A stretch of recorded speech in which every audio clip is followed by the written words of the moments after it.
गुप्ता और आप देख रहे हैं खबर दोपहर बुलेटिन की शुरुआत करेंगे इस वक्त की बड़ी खबर के साथ। चंडीगढ़ से बड़ी खबर आ रही है। चयन समिति की बैठक लगातार जारी है। आपको बता दें कि ये बैठक काफी महत्वपूर्ण बताई जा रही है। सीएम आवास पर ये बैठक हो रही है जिसमें सीएम मनोहर लाल भी इस बैठक में शामिल हैं। भूपेंद्र हुड्डा भी वीडियो कॉन्फ्रेंसिंग के जरिए इस बैठक से जुड़े हैं और साथ ही आपको बता दें कि कई और मंत्री इस बैठक से जुड़े। बैठक में 2 नामों पर मोहर लगी है। रिटायर्ड आईएएस ज्योति अरोड़ा होंगी नई सूचना आयुक्त, पंकज मेहता भी होंगे नई सूचना आयुक्त। तो ये बड़ी खबर आपके सामने, 2 नामों पर लगी है मोहर। बैठक लगातार जारी है। चयन समिति की ये बैठक हो रही है और इस बैठक में 2 नामों पर मोहर लगी है। रिटायर्ड आईएएस ज्योति अरोड़ा होंगी नई सूचना आयुक्त और पंकज मेहता भी होंगे नए सूचना आयुक्त। भूपेंद्र हुड्डा भी इस बैठक में वीडियो कॉन्फ्रेंसिंग के माध्यम से जुड़े हैं। तो चंडीगढ़ में चयन समिति की ये बैठक हो रही है। इस बैठक में सीएम मनोहर लाल और इसी के साथ कई और नेता मौजूद हैं।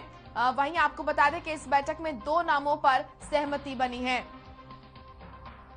इस वक्त की ये बड़ी और अहम खबर, चयन समिति की बैठक लगातार जारी है। 2 नामों का चयन किया गया है। रिटायर्ड आईएएस ज्योति अरोड़ा होंगी नए सूचना आयुक्त और पंकज मेहता भी होंगे नए सूचना आयुक्त।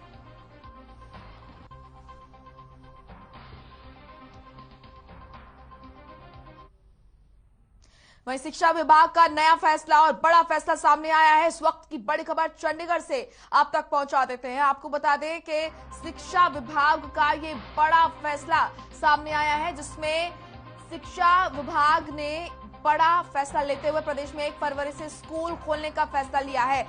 कक्षा 11वीं 12वीं के छात्रों के लिए स्कूल खोलेंगे। कोरोना के चलते स्कूलों को किया गया था बंद। चंडीगढ़ से बड़ी खबर, शिक्षा विभाग का ये बड़ा फैसला। आपको बता दें कि लगातार जो स्कूल संचालक थे वो प्रदर्शन कर रहे थे, अपना रोष व्यक्त कर रहे थे कि 1 फरवरी से अगर स्कूल नहीं खुले तो वो खुद खोलेंगे। तो ऐसे में आपको बता दें कि शिक्षा विभाग की तरफ से ये बड़ा फैसला लेते हुए 1 फरवरी से स्कूल खोले गए हैं, लेकिन 11वीं और 12वीं के छात्रों के लिए स्कूल खोले जाएंगे। तो ये बड़ी और अहम जानकारी आपके सामने चंडीगढ़ से, जहां पर शिक्षा विभाग की तरफ से ये बड़ा फैसला लेते हुए 1 फरवरी से स्कूल खोलने का बड़ा फैसला लिया है। आपको बता दें कि लगातार स्कूल संचालकों की तरफ से रोष व्यक्त किया जा रहा था, प्रदर्शन किया जा रहा था और ऐसे में अब 11वीं कक्षा और 12वीं कक्षा के छात्रों के लिए स्कूल खोले जाएंगे 1 फरवरी से। शिक्षा विभाग की तरफ से ये बड़ा फैसला लिया गया। कई अभिभावक थे जो कि इस चीज की मांग कर रहे थे कि स्कूल खोले जाएं और निजी स्कूल और सरकारी स्कूल के कई ऐसे संचालक थे जो कि चाह रहे थे कि स्कूल खोले जाएं और अब शिक्षा विभाग की तरफ से ये बड़ा फैसला लिया गया।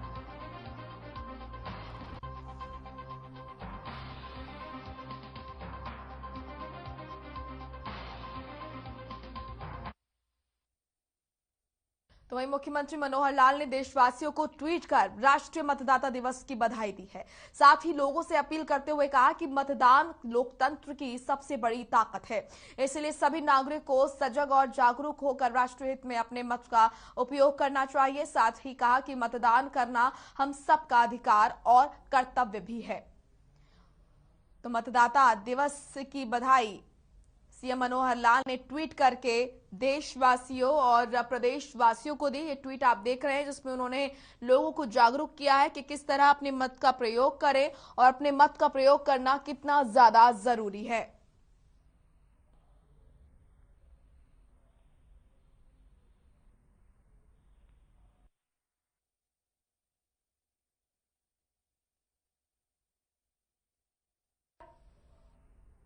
सीएम ने देश और प्रदेशवासियों को ट्वीट कर ये बधाई दी। चंडीगढ़ में मुख्य सचिव संजीव कौशल ने राष्ट्रीय मतदाता दिवस पर निर्वाचन अधिकारियों के साथ बैठक की। वहीं बैठक के बाद मुख्य सचिव संजीव कौशल ने कहा कि वोटर बनने की प्रक्रिया को और अधिक सरल करने के लिए पोर्टल लॉन्च किया है। उसमें रजिस्टर करके आसानी से वोटर कार्ड बन सकता है। साथ ही उन्होंने कहा कि इस साल लगभग 4,13,557 नए मतदाता बने हैं।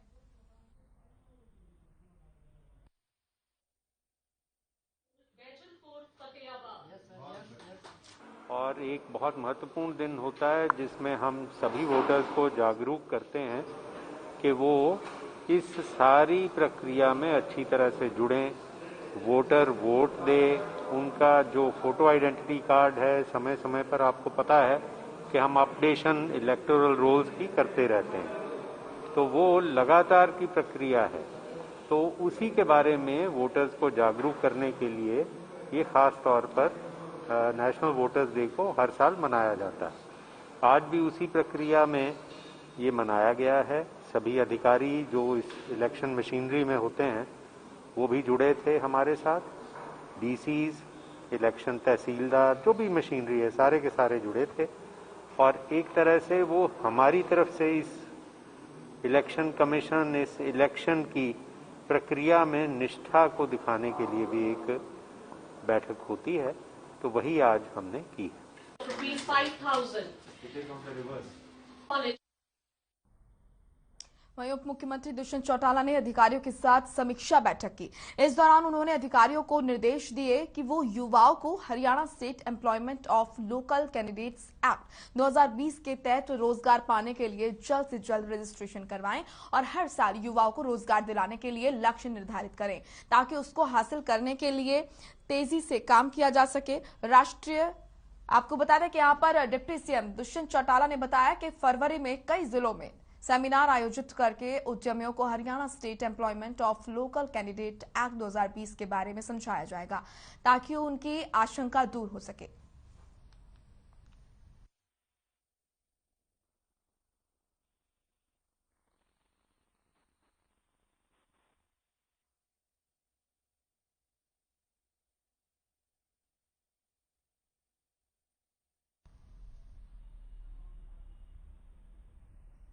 वहीं सोनीपत में रहने वाले 8 साल के बच्चे को लंदन की संसद में सम्मानित किया जाएगा। दरअसल आपको बता दें कि मार्टिन मलिक, जो सिर्फ अभी 8 साल की उम्र का है, उसने 3 मिनट में पंचिंग बैग पर 1700 पंच कर विश्व में नया रिकॉर्ड बनाया। और वहीं रिकॉर्ड की बात करें तो मार्टिन ने 8 विश्व, 2 एशिया और 2 इंडिया का रिकॉर्ड अपने नाम किया है। इसके लिए मार्टिन को मार्च में लंदन की संसद में सम्मानित किया जाएगा।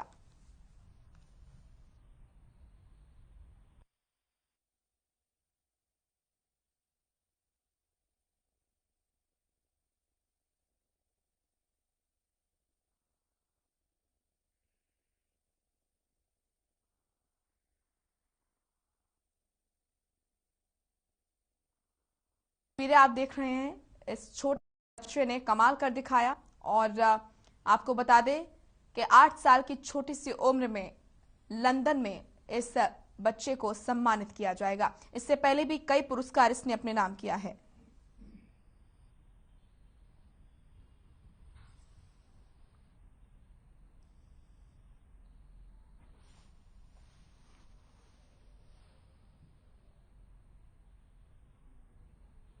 वहीं करनाल में आरपीएस ग्रुप ऑफ स्कूल की एक और शाखा खोली गई। आरपीएस ग्रुप की शाखा के अल्फा सिटी में हवन के साथ शुरुआत की गई।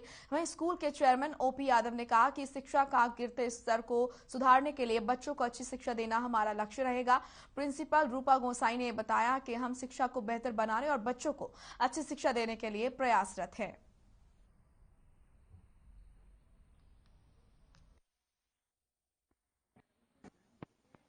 देखिए,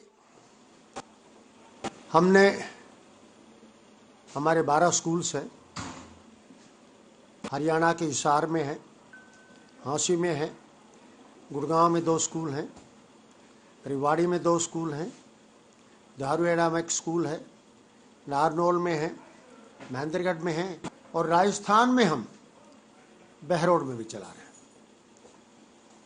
और जिस तरीके से हमारे स्टाफ ने, क्रेडिट मेरे स्टाफ को जाता है, जिस प्रकार इन बच्चों ने मिलकर इतनी मेहनत की है, जिससे आप देखेंगे कि हमारे जो कॉम्पिटिटिव एग्जामिनेशंस के रिजल्ट, हमारे सीबीएसई के रिजल्ट्स, मैं फख्र से कह सकता हूं कि सारे देश में नंबर 1 पे है। I think it is a very, very progressive thing that has happened to Karnal, I would say. We were, of course, GEMS International School, and we were international in a lot of ways. But this retaining this internationalism with the professionalism that is coming in with RPS group of schools that actually focuses on career and careers of all the young children who are aspiring to settle themselves in lives, well settle themselves. I think that kind of a very focused academic rigor has come into the school with the vision of the RPS group of schools, and I think that is going to be absolutely wonderful and path-breaking for children of Karnataka.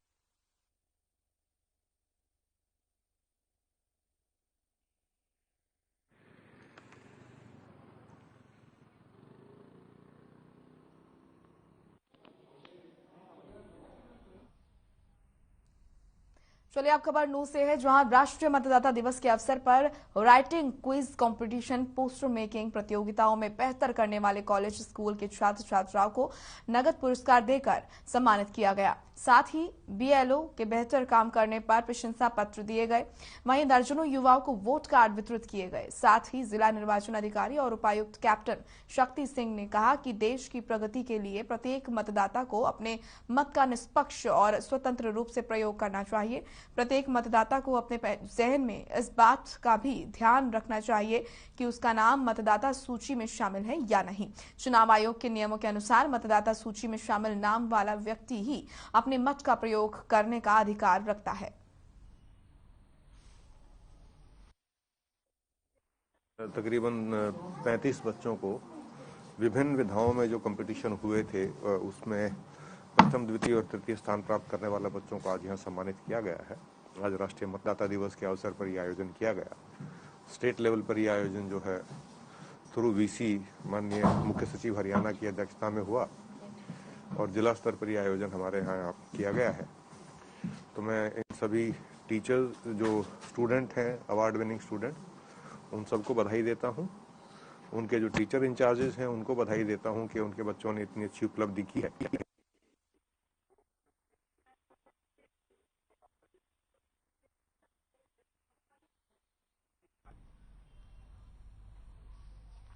करेंगे खबरों का। खबर रेवाड़ी से है, जहां जिला मुख्यालय स्तर पर राष्ट्रीय मतदाता दिवस मनाया गया।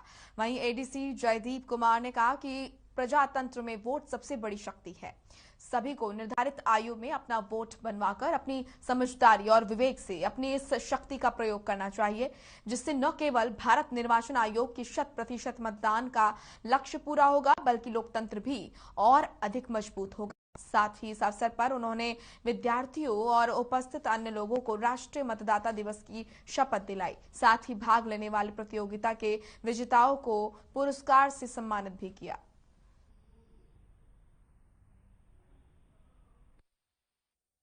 युवा शक्ति के है 3 काम: शिक्षा, सेवा और मतदान। मतदान के ऊपर उसका मतलब, उस रंगोली को बनाने का मेरा मतलब था कि मतलब वोट डालने का अधिकार हर व्यक्ति को प्राप्त हो। और क्या कुछ संदेश दिया गया आपने रंगोली के द्वारा? हमने यही संदेश दिया कि 18 साल के से ऊपर जिसकी आयु हो उसे मतदान देने का अधिकार, और वो दिमागी संतुलन से भी ठीक हो। रेवाड़ी जिला में 25 जनवरी को राष्ट्रीय मतदाता दिवस मनाया गया और इस मतदाता दिवस के दौरान हमने प्रतियोगिता कराई गई थी, तो जिसमें बच्चों को प्राइजेस बांटे गए हैं, फर्स्ट, सेकंड, थर्ड, रंगोली को लेके, स्पीच को लेके, ड्राइंग कॉम्पिटिशन्स को लेके। यह मतदाता दिवस इसलिए मनाया जाता है जिससे कि ज़्यादा से ज़्यादा यंग वोटर्स को या यंग इलेक्टर्स जो हैं उनको हम मोटिवेट कर सकें कि वो एक डेमोक्रेटिक प्रोसेस में भाग लें। इस मतदाता दिवस के मनाने के कारण ही हमारे देश की आज डेमोक्रेटिक प्रोसेस बहुत ही ज़्यादा स्ट्रेंथन हो रहा है। मुझे बहुत ही हर्ष की अनुभूति हो रही है कि मेरी निबंध लेखन प्रतियोगिता में प्रथम पोजीशन आई। मैं धन्यवाद करना चाहूँगी मेरे सर का, जिन्होंने मुझे बहुत ज़्यादा इंस्पायर किया इसमें पार्टिसिपेट करने के लिए, जसविंदर सर और कुलदीप सर ने। मैं प्रबंधन विभाग की भी बहुत ज़्यादा शुक्रगुजार हूँ कि वो मुझे समय समय पर इंस्पायर करते रहते हैं पार्टिसिपेट करने के लिए। धन्यवाद। किसी भी प्रलोभन से प्रभावित हुए हुए बिना सचिव निर्वाचनों में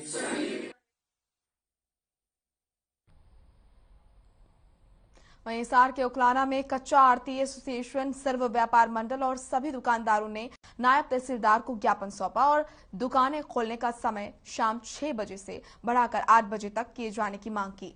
वहीं उन्होंने कहा कि जब रात 10 बजे तक शराब के ठेके खुल सकते हैं तो दुकानों का समय 6 बजे से बढ़ाकर रात 8 बजे तक करना बिल्कुल सही है।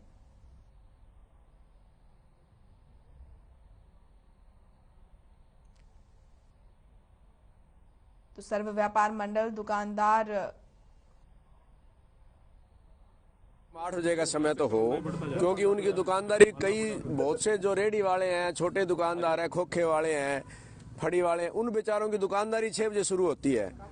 तो बड़ी अभी बात भी चल रही थी कि संक्रांति के दिन तो छोटे दुकानदारों को बहुत ही दिक्कतें आई, क्योंकि उनकी दुकानदारी 6 बजे के बाद चलने वाली थी। 5-6 बजे के बाद तो उनकी शुरू होती है। तो उन लोगों को मूंगफली, रेवड़ी ऐसा सामान जो बेचने वाले थे उनको बहुत दिक्कतें आई। इसलिए हरियाणा प्रदेश, पूरे हरियाणा में ही ये अभियान हरियाणा प्रदेश व्यापार मंडल ने लिया हुआ है। उसी कड़ी में आज सर्व व्यापार मंडल सभी ट्रेड के प्रधान ही आए हुए हैं। सभी ने मिलकर ये ज्ञापन तहसीलदार साहब को दिया है। उनसे गुजारिश की है कि वो भी हमारी सिफारिश अपने लेवल पे वो करेंगे और ये ज्ञापन ऊपर सही स्थिति में पहुंचाएंगे और सरकार हमारी सुनेगी, ये हमारी आशा है। छोटे व्यापारियों की बात जो है वो सरकार सुनेगी। देखिए, अभी व्यापारियों के सारा समूह जो उकलाना मंडी से हमारे पास मौजूद है, इन्होंने ज्ञापन दिया है कि जो लॉकडाउन में 6 बजे तक की समय सीमा है बाजारों को खुले रखने की, उसको ये बढ़ा के 8 तक करना चाहते हैं। तो हम इनकी मांग ऊपर पहुंचा देंगे अभी, और कार्रवाई तो देखो सरकार ने करनी है। इसमें तो जो सरकार जो आदेश करेगी वो हम आपको अवगत करा देंगे। एक व्यापारियों की शिकायत भी थी कि दुकानें 6 बजे बंद करवा दी जाती है, जबकि ठेके रात भर खुले रहते हैं। नहीं, देखो, ठेकों के लिए अलग गाइडलाइन है, उनका टाइम सरकार ने निर्धारित किया हुआ है 10 बजे तक का। तो 10 बजे ठेके बंद हो जाते हैं। 6 बजे तक का बाजार का है तो बाजार 6 बजे बंद हो जाते हैं। आज तहसीलदार के माध्यम से सरकार को एक ज्ञापन सौंपा गया है। वे दुकान खोलने का समय 6 से नहीं 8 बजे तक होना चाहिए, क्योंकि और सरकारी ठेके जिस्त्रियाँ और सरकारी चीज़ है वो 10-10 बजे तक खुली रहती है। और छोटे व्यापारियों पर ये कानून थोपा जा रहा है कि 6 बजे दुकान बंद कर दी जाए। ये गलत है। 6 से 800 कम से कम होना चाहिए। असल तो ठेके ही दुकान चाहिए 10 बजे तक का। हमारी तो मांग यहाँ से नहीं 8 बजे तक कर दे भाई। बात है, तकलीफ तो और वही है,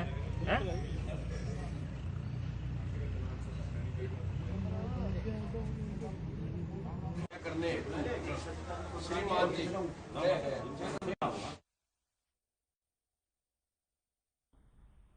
तो वहीं पेहोवा में भारतीय किसान यूनियन ने तहसीलदार को मुख्यमंत्री के नाम ज्ञापन सौंपा, जिसमें बारिश से हुए आलू, सरसों और गेहूं की फसलों को भारी नुकसान के कारण स्पेशल गिरदावरी देने की मांग की है। इसके साथ ही यहां पर मुआवजे की मांग करते हुए पर्याप्त मात्रा में यूरिया की मांग भी की है।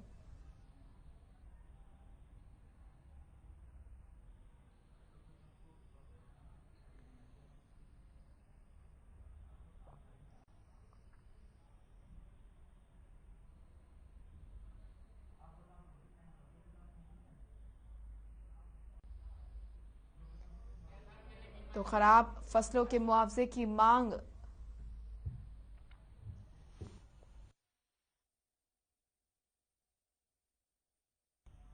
वहीं किसानों को घटिया स्तर का खाद बेचकर मुनाफा कमाने वाले खाद विक्रेताओं के खिलाफ कृषि विभाग एक्शन मोड में नजर आ रहा है।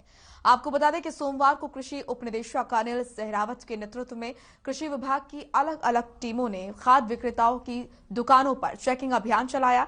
इस दौरान जांच के लिए खाद के 6 सैंपल भी अलग अलग दुकानों से इकट्ठा किए गए।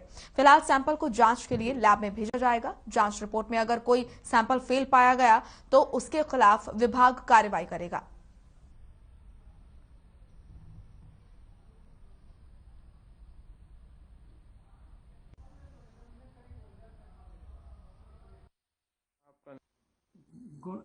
खाद और दवाइयों की गुणवत्ता को सुनिश्चित करने के लिए इनकी सैंपलिंग की जा रही है और आज भी इनकी सैंपलिंग की जाएगी।